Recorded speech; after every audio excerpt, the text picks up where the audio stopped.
Halo, assalamualaikum warahmatullahi wabarakatuh. Selamat datang kembali di Haryana Official. Gimana kabarnya kawan-kawan semuanya? Semoga sehat selalu di perantauan, amin. Semoga kawan-kawan semuanya dipermudah segala urusannya, dan semoga kawan-kawan semuanya terlindungi dari mara bahaya jenis apapun itu, amin.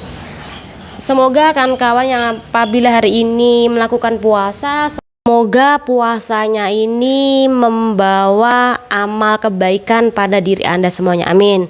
Nah, kawan-kawan, kali ini kita bakal membahas kasus yang terjadi di negara Hong Kong tentang masalah bundir majikan. Jadi, kasus ini terjadi tepatnya pada tanggal 27 Maret 2024 jam 4 pagi kawan, di flat Jalan Beacon Hill, Wing Kwong Terrace nomor 2224 kawan. Nah, di situ ada katanya ya ada 2 CC, tapi ada yang bilang ada 3 CC. Yang satu CC ini berasal dari Indonesia, yang satunya lagi konon katanya dari Thailand. Dan di situ juga ada CC yang baru kerja 2 bulanan kawan. Nah, di situ CC-CC-nya ini merawat mbah dan juga bersih-bersih. Di situ ada 2 mbah lanang, mbah perempuan.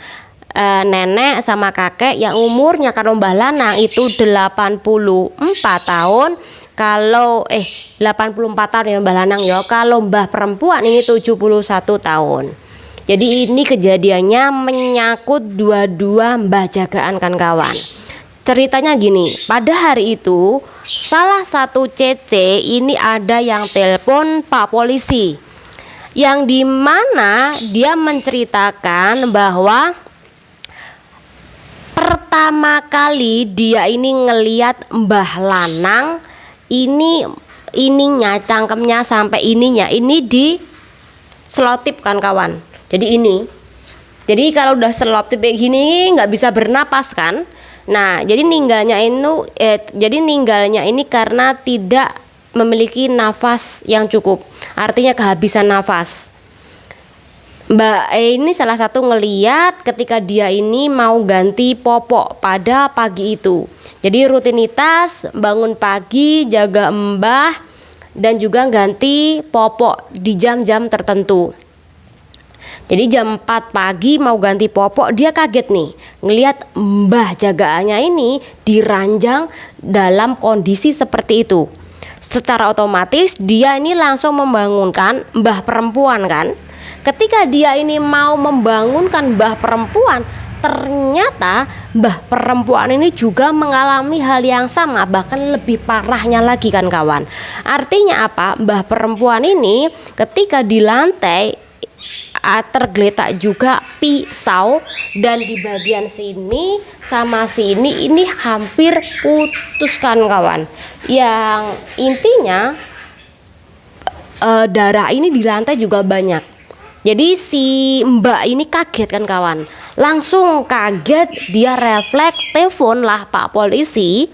Nah, ketika Pak Polisi telepon, setelah menerima keterangan, dia barulah datang ke lokasinya. Ketika di lokasi, polisi ini juga membawa petugas ambulan. Awalnya yang ditangani adalah si mbah perempuan itu, yang bersimbah darah dengan luka yang lumayan banyak. Kemudian dibawalah mbah perempuan ini ke rumah sakit. Nah, kemudian setelah itu barulah salah satu CC ini juga memberitahu bahwa di situ juga ada mbah laki-laki.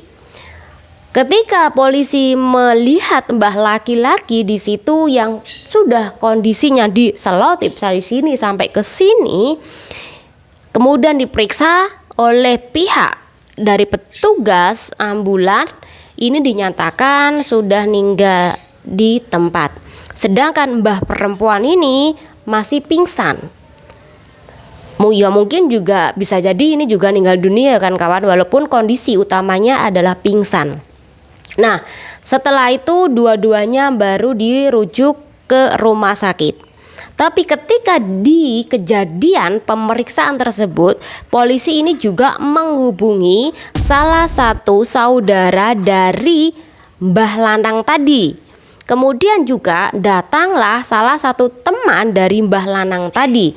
Jadi setelah adanya interogasi secara singkat, di situ tidak hanya disaksikan oleh Cece-nya, namun juga beberapa anggota keluarga dari Mbah Lanang juga Mbah perempuan. Kawan-kawan, terakhir setelah polisi datang ke tempat kejadian sekitaran jam 8 pagi, barulah jam 11 pagi ini polisi mengklarifikasi tentang kejadian ini.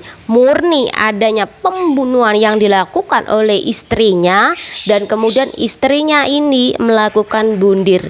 Jadi dalam kasus ini benar-benar yang bertanggung jawab di masalah ini adalah si istrinya kan kawan. Cece-nya ini tidak terlibat.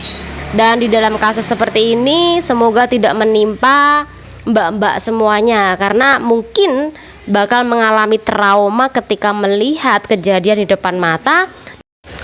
Jadi gini, kalau menurut kawan-kawan bagaimana? Apakah ini enggak sesuatu hal yang janggal ketika alasan membunuh suaminya ini perkaranya adalah dia tidak bisa merawat lagi suaminya, padahal dia tahu di situ ada 2 Cece yang menangani suaminya, merawat suaminya. Nah, ini yang menurut aku janggal sekali. Apakah ada alasan lain di kasus ini? Silahkan komen. Kawan-kawan, menurut kawan-kawan sendiri bagaimana ketika seorang istri ini melakukan pembunuhan terhadap suaminya? Perkaranya adalah dia tidak bisa merawat suaminya, padahal dia tahu bahwa mereka ini memiliki 2 Cece bahkan sampai 3 Cece. Jadi masing-masing entah itu suaminya ataupun dirinya sendiri ini ada yang merawat. Kalau sampai 3 berarti bisa jadi satunya lagi untuk bersih-bersih, masak dan lain sebagainya. Jadi dari alasan itu, menurut pandanganku sendiri, kayaknya ini nggak sesuai dengan kenyataan. Karena biasanya kalau sudah ngambil Cece, secara otomatis beban berat si majikan perempuan atau istrinya ini berkurang. Karena semua tanggung jawab untuk merawat suaminya ini kan Cece-nya, bukan dia. Nah, menurut kawan-kawan, menurut pandangan kawan-kawan di dalam persoalan itu bagaimana? Apakah memang ada unsur lainnya ketika si nenek ini atau istrinya melakukan pembunuhan terhadap suaminya sendiri? Apakah ada unsur lainnya? Silakan kawan-kawan komentar. Semoga dengan pembahasan ini bermanfaat buat kawan-kawan semuanya. Nah, kalau seandainya kalau seandainya kawan-kawan berada di posisi seperti mbaknya ini, ngelihat majikannya seperti itu, sekali lagi jangan sampai pegang apapun itu, kecuali kalau di situ ada majikan lainnya.